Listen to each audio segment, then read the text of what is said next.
Oh, I know that sadness will come sometimes, but I don't really have to be sad. Do you understand? Let me tell you guys something. I had an accident 2019,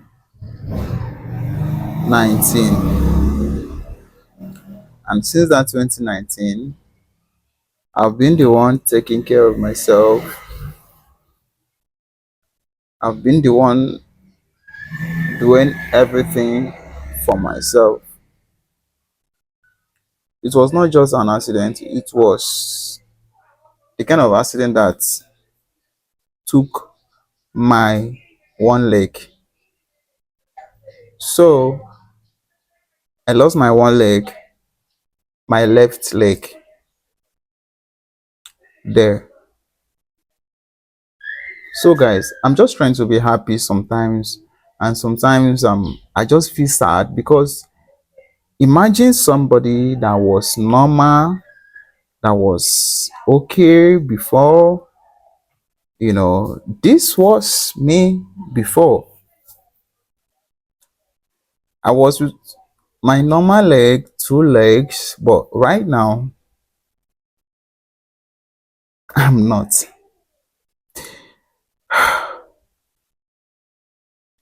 Please, if you are coming across my video, please make sure you subscribe to my channel and you share my videos, because this is what I'm doing and this is what I want to do, and I cannot do any other thing. I don't have helper.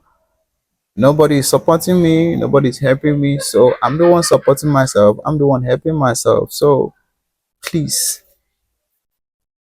if you come across my videos, make sure you share my videos. So guys, let's dive in.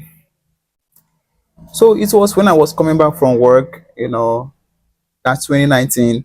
I was a dispatch rider in Lagos. So I closed from work. That was around, I think, after 5 in the evening. So when I closed from work, I have to go home. Then I have to branch where my sisters was selling something. So I stopped there because I was I wanted to eat because I was very fucking hungry. So and I called my sister. My sister said, okay, she was not there. So I should wait for her. So that was when my madam called me. Emado, please. Emado, can you go back? Can you go back? Emmanuel, can you go back? Can you come back and can you go back and take something from one customer so that I can be able to deliver tomorrow to another customer? Sure, you guys hear what I'm saying. So that was why I left where my sister was selling something. So I now moved with the bike to Chevron. So every one of you that stays in Lagos knows Chevron very well. So and I'm left. So I moved to Chevron to collect something from the lady so that I can deliver tomorrow to another person. So on my way coming back, so that was when the incident happened. So when it happened, that time there was nothing. I mean, absolute, like, there was nothing, there was no funds, there was no cash, and everyone was just tight. Do you understand? So that was why I lost that my leg, and it was very crazy, and it was just surprising to me that I lost my leg. I couldn't believe it. I couldn't believe it. So after they took me, after I had the accident, so they called ambulance. So they took me to CMS General Hospital. You guys know CMS very well. That's Maryland. I think it's Island, yeah.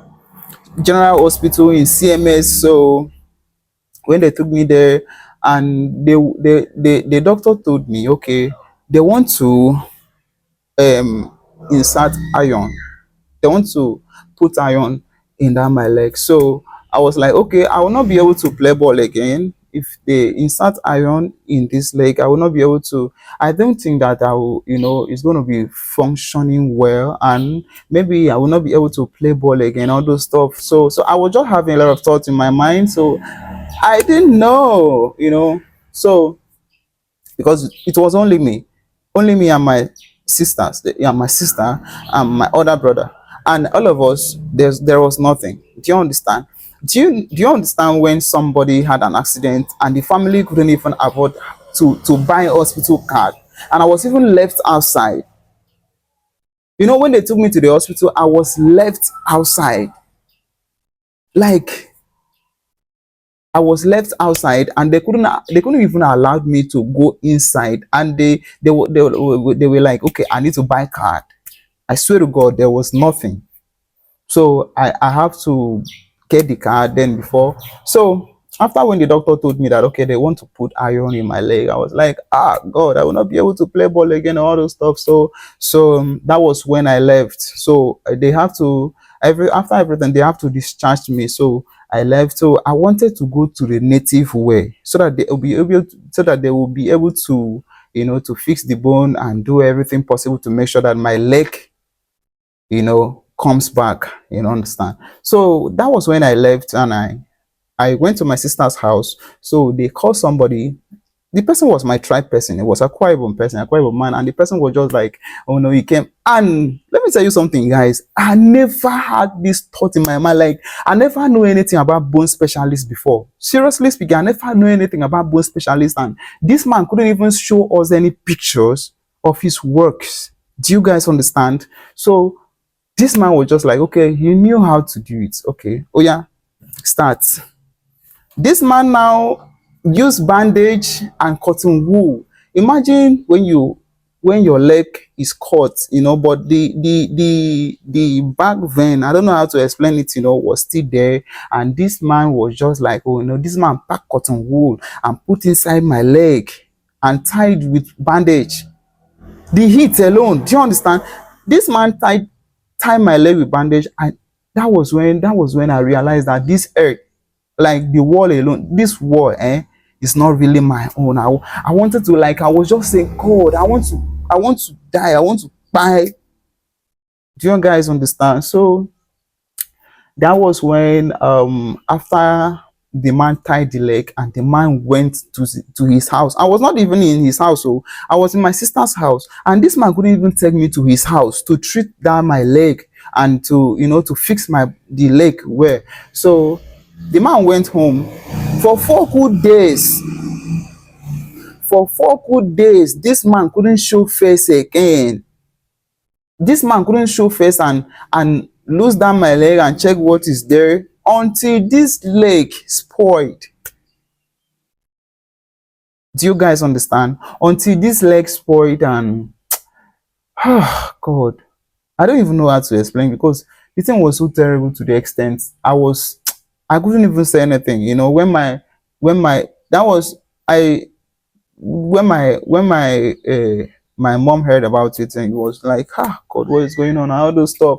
So this man spoiled my leg, and the my leg was just, if I'm living in the same compound with you, and it's crazy, and I so much thank God that people that was in that compound, they were love and all those stuff. They truly, showed me a lot of love and all those stuff. So shout out to them. I appreciate every set to every little thing they do for me. Do you understand? So after my leg spoiled, my sister now called somebody else to come and check the leg and see if the person can actually repair the leg back. So when the person came, and the person said that the leg has spoiled, that he will not be able to do that. I should even stop spending money. That if they're not, if if they are not, amputate the leg and the place that was remaining, that unfortunately, that it can happen that I'm gonna lose my life. I was like, what is going on? Okay. Even when I was sitting there, I was just actually sitting one place for a lot of months, like for like 2 months. I was in that particular place. I was sitting. I was just sitting down there, and let me tell you something. Before the man lose the leg, when the man came to finally, lose the bandage, he was tying, and the Marcus was, all over my leg and all those stuff like that. I was just shedding tears, and so guys, that was when I left Lagos. That time, came back to my state. When I came back to my state, I was in one hospital here, Romific Hospital in my state here in private. It was private hospital, so I was there, and the man was just doing a good job, and they finished everything. So the last day they say I'm going to enter theater, so they took me there. They amputated the leg in a fresh place, because the other place was spoiled already. So they amputated the leg in a fresh place. So that was when, after the leg got healed, so I met a lady, I met a lady online, and so she called me that I should come to Edo, Benin, and those stuff. So I went there. That was when I started my life small small, because I don't lie. I never believed that I'm gonna be like this, or I'm gonna see today. I swear to God, like I was losing hope. I was actually losing hope. Everything was just going, bad. Like, nothing was going well. Seriously, and nothing was going well, and nobody was just kind of. So since then, after everything, so I went to Benin, and from Benin I went to Senegal. From Senegal, I went to Benin Republic. From Benin Republic, I went to Ghana.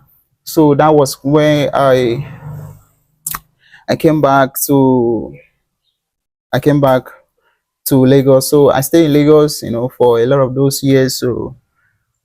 So now currently I'm in my state, Akwa Ibom State. So I have to, just start to build myself here a little while before I go back to Lagos, and so I have to stay there for some. I have to stay here for some years before I go back to my state, because sorry, before I go back to Lagos, because Lagos is actually not easy like that. You guys understand?